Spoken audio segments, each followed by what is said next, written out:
다음 페이지 미래 인사행정의 방향은 전역다죠. 그죠? 전역다. 행정학에서 전략이 나오면 항상 SWOT 미비전이죠. SWOT 미비전. 근데 이미 여러분들이 이 전략인적 자원 관리가 나오면 답은 정해져 있습니다. 그죠? 밑에 그 전략적 확보하고 능력 개발 사이에 공간 있죠. 그죠? 공책력이라고 적어보세요. 공책력. 공정, 책임, 역량 있는 공직사회를 구현하겠다는 것이 윤석열 정부의 인사개혁의 국정과제니까 이미 그것이 인사개혁 측면에서는 비전이 됐죠. 그죠? 비전.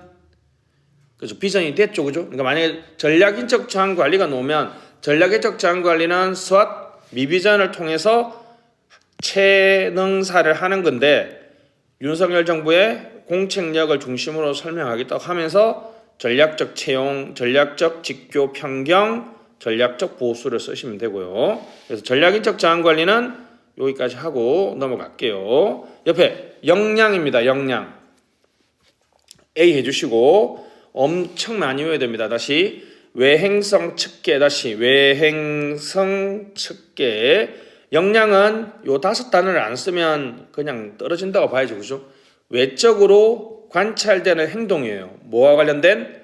성과와 관련된, 그러니까 외행성을 엮어서 한다는 다시 성과와 관련된 외부로 관찰되고 측정되고 개발될 수 있는 행동을 말합니다. 구성 요소로는 자식, 특기동이라고 하는데 요까지는 나중에 외우시고 자, 요까지 역량 HRM을 정했으면 똑같이 체능사, 역량 채용은 NCS 맞죠? 역량 교육훈련, 역량 평가, 무슨 급? 역량급까지 외웁시다. 다시 역량의 가장 기본적인 틀은 뭐라고요? 역량에 대한 개념 정리를 해줘야 되죠. 역량은 뭐라고요? 외행성 측계, 자식 특기동까지도 외워주기를 원하는데 나중에 외우시고 체능사의 틀에서 NCS, 역량교육, 역량평가. 역량교육, 역량평가 전에 당연히 우리 역량진단을 해야 되니까 역량진단센터에 대한 얘기도 해주시면 되겠습니다. 자, 다양성 관리입니다. A 해주시고 다양성 내외장입니다. 장까지는 기억 안 해도 돼요. 그죠? 저는 이제 스마트워크를 차별화 포인트로 쓰고 싶어서 하거든요. 다양성, 인간의 다양성은 내적 다양성, 외적 다양성이 있습니다. 그죠? 내적 다양성은 동기, 성격, 능력, 가치. 외적은 성별, 나이, 인종, 지역 이런 거 있죠. 그죠? 됐습니다. 어느 게 더 변화 가능성이 높습니까? 당연히 내적 다양성이 변화 가능성이 높은 거죠. 그죠? 변화 가능성이 낮은 것은 외적 다양성입니다. 장소적 다양성은 사무실에서 일할 수도 있고 집에서 할 수도 있고 스마트워크 센터에 가서도 할 수 있죠. 그죠? 그래서 채용에서는 대표 관료제, 한국에서는 균형 인사고, 자, 능력 개발 단계에서는 내과 형시 복장인데 요거는 기억 안 해도 되고요. 밑에 자, 복리후생의 다양화 중요합니다. 홀로 비 맞고 건강 가라. 홀로 비 맞고 건강 가라. 근로시간. 다시 복리후생의 다양화와 근로시간의 다양화. 됐죠? 다시 대표 관료제, 복리후생의 다양화, 근로시간의 다양화를 우리가 다양성 관리의 기본 컨셉으로 가지고 갑니다. 체능사의 틀로서 쓰고 있는 겁니다. 영웅재중이 파탄 선고를 맞았다. 재중 파탄 선고인데 나중에 외우시고 장까지 쓰실 분들은 스마트워크까지 적어줘야 됩니다. 그죠? 정보 체계로 하신 분들은 스마트워크가 벌써 정보 체계로서 3번이나 시험에 나왔었잖아요. 그죠? 그러니까 그 스마트워크 차별화 포인트 해주시고 자, 모든 인사 변화가 성공하기 위해서는 맨 밑에 체인지 에이전트 누가 선도적이고 적극적 역할을 해야 된다? 인사 기관이 체인지 에이전트 변화 관리자 또는 변화 선도자로서 적극적인 역할을 해야 된다. 이렇게 얘기해 주시면 되겠습니다. 넘어가시죠. 반이하의 자원 기반 관점은 여러분들 인생 살면서 여러분의 경쟁력은 이거죠. 희소, 대모, 특비입니다. 희소한 인재가 돼야 되고 대체 불가능한, 나만 가지고 있는 거니까 비대칭적이고 모방 불가능한 인재가 돼야 되겠죠, 그죠? 넘어가시고 좋은 인사행정의 기준, 조직 차원에서는 행정성과 동그라미, 개인 차원에서는 아까 했죠, QWL 됐죠? QWL, WLB라고 해도 됩니다, 그죠? 워라벨, Work and Life Balance. 제가 가장 좋아하는 단어죠. Humanization of Labor, 노동의 인간화. 반대말이 뭐예요? 여러분이 잘 쓰는 뭐 인간 소외, 인간 억압, 인간성 상실, 그렇죠? 도구화, 인간을 기계처럼 취급하는. 우리가 이제 NPM을 비판할 때 인간 소외나 인간 억압, 인간성 상실이고, 그래서 뭐가 필요하다? Humanization of Labor, 노동의 인간화가 필요합니다. 계주공안. 저는 이 단어 싫으면 아까 했죠. 우리가 관심을 가져주고 배려하면 밑에 나와있죠. 성장하고 발전하겠죠. 그죠?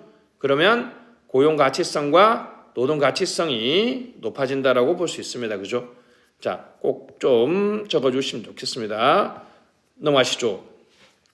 인사행정의 철학, 접근법인데 직공은 악의 축이죠. 무조건 안개해야 됩니다. 마치 조직론을 관료제로 우리가 안개하고 서론을 발전 행정으로 개념 정의하는 것과 같이 직업 공무원 제도입니다. 그죠? 직업 공무원 제도 혹시나 몰라서 옆에 위에 공간 많죠. 그죠?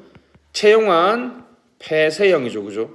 계급제 쓰시고 폐쇄형과 계급제에 근거하고 있으며 능력 발전은 순환 보직, 능력 발전은 순환 보직을 하고 사기 관리에서는 연공급이죠. 연공급. 요것만 기억하면 되겠습니다. 다시 직업 공무원 제도를 쓰실 때 어떤 틀로서 체능사의 틀로서 쓰면 폐쇄형과 계급제 그리고 순환 보직, 연공급을 또는 생활급이라고 할 수도 있습니다. 그죠? 연공급과 생활급을 지급하는 것이 직업공무원 제도죠. 그죠? 역관, 실적, 적극, 대표 관료제가 나와 있습니다. 그죠?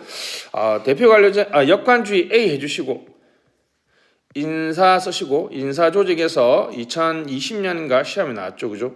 역관제의 성공적 정착 방안을 논해봐라 이렇게 나와 있는데, 역사적 배경을 꼭 적어주는 게 중요합니다. 그죠? 근데 행정학 공부하실 때 웬만큼 다 알고 있으니까 넘어갈게요.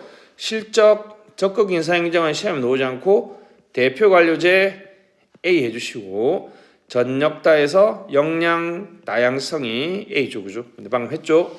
자, 대표 관료제 가시죠. 대표 관료제입니다. Merit and Equity Compatible. 이게 바로 크란츠의 책 제목의 부제죠. 그죠? 실적과 형평이 양립할 수 있느냐라는 질문이니까 이게 양립할 수 없다는 거죠. 그죠? 자, 킹슬레이 체크 무조건 써야 됩니다. 킹슬레이와 크란츠는 무조건 써야 됩니다. 킹슬레이는 주요 세력 밀어, 반영. 네, 크란츠는 비례 대표입니다. 참여 관료제 나와 있죠? Participatory Bureaucracy, 참여 관료제. 이 사람이 주장했던 관료제죠. 그죠? 아주 또 한편으로 관료제가 바람직한 관료제를 또 한편 다양한 사회 이익들이 다 반영되는 참여 관료제가 좋다라고 볼 수도 있겠죠. 그죠? 됐습니다. 그래서 우리 균형 인사 체크해 주시고 균형 인사 이지의 양 저소 써 주시고 저소득층. 자, 이지의 양 저소 이공계 장애인 지역 양성 저소득층을 하고 있습니다. 그죠? 세터민하고 그다음에 다문화 가정의 자녀들까지 최근에 우리 좀 더 배려해 줘야 된다. 그죠?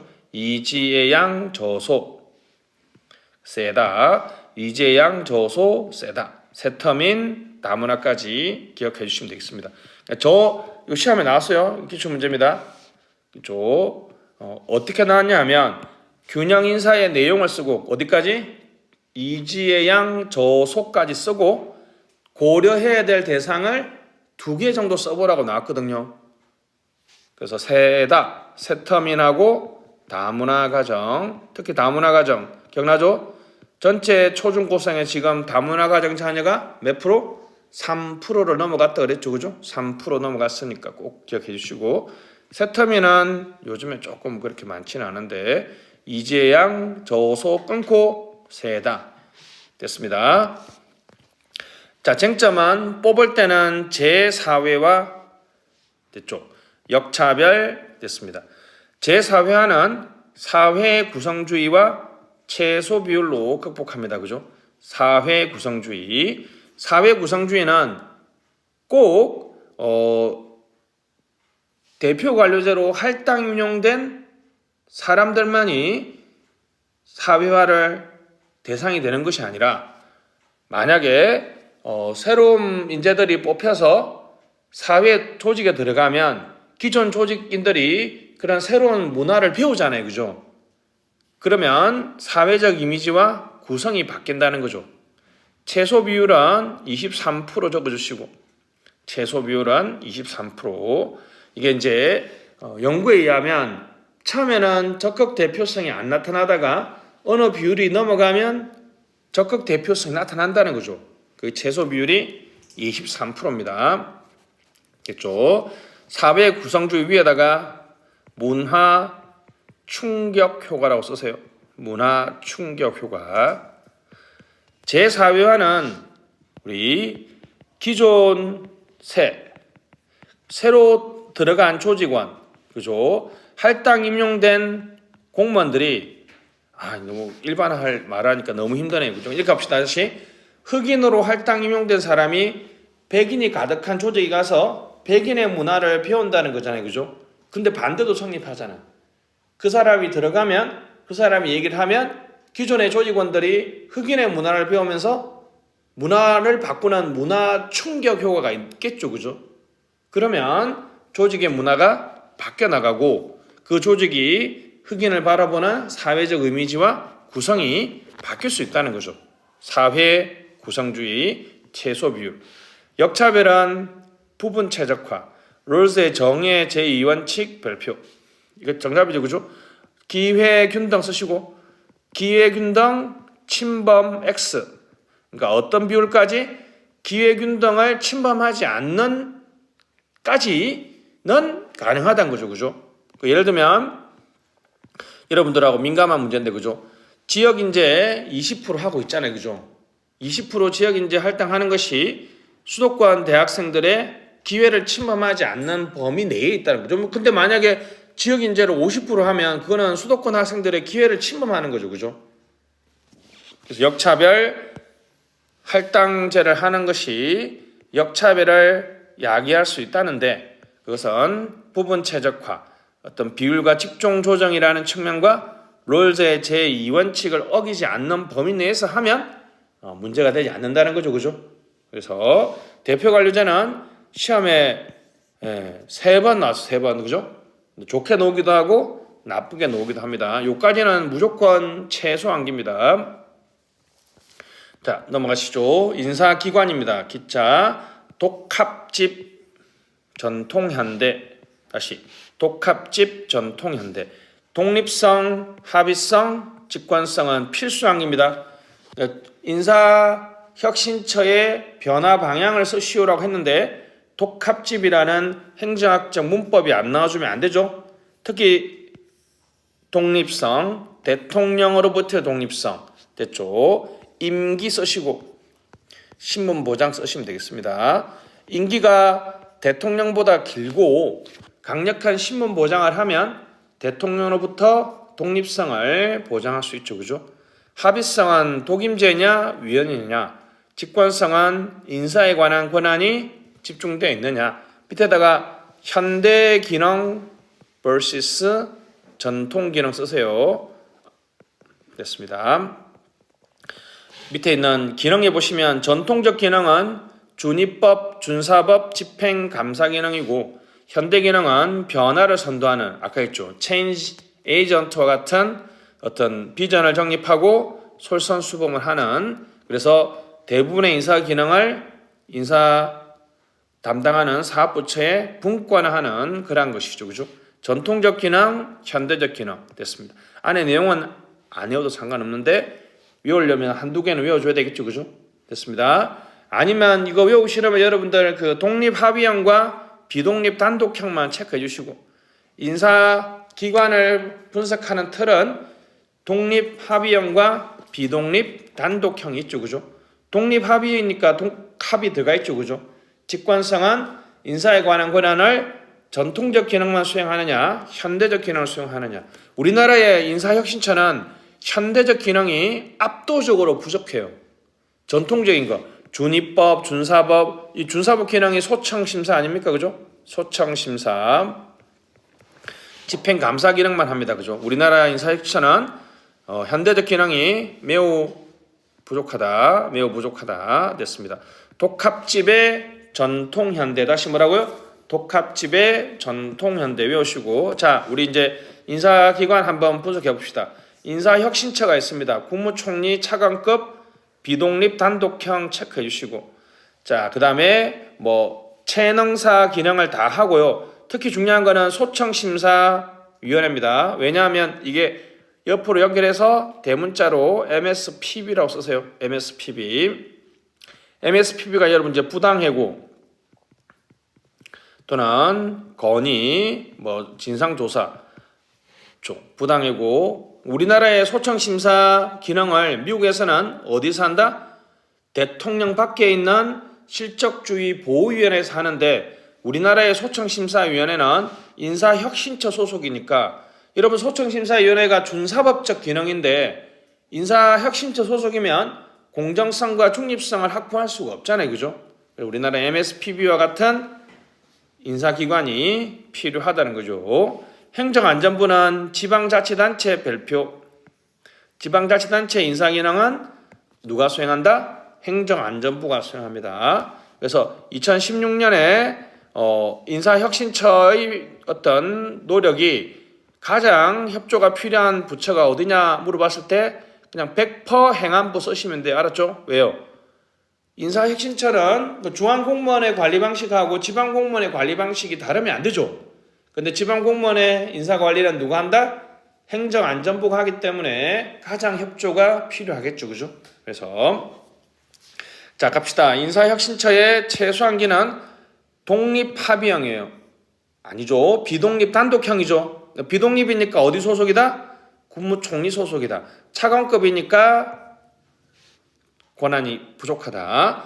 그 다음에 뭐 채용, 능력 개발 모든 거 다 한다. 알았죠? 뭐까지도 있다? 소청심사위원회랑 있다는 거. 이거 꼭 써줘야 돼요. 왜냐하면 그래서 MSPB를 쓰면서 우리는 소청 기능이 행정부 바깥에 있어야 되는데 그러지 못해서 공무원들의 권익 보호가 안 된다라고 꼭 써주시면 좋겠고, 행안부는 지방자치단체 이것만 기억하시면 되겠습니다. 미래 방향 나와 있죠, 그죠? 미국식 OPM 비독립 단독인데 대통령 직속. 인사혁신처는 어디 소속이라고요?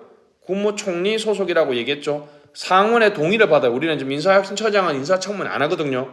민주적 정당성의 측면에서도 상당히 부족합니다, 그죠? MSPB 엄청 중요합니다. 대통령 밖 3명, 임기가 7년이에요. 강력한 신문보장을 통해서 공무원의 무슨 기능을 한다고요? 공무원의 권익보호, 부당해고, 말 그대로 인사 OPM, 미국의 인사관리처가 실적주의를 위반하는 요소에 대해서 철저하게 조사하려고 합니다, 그죠?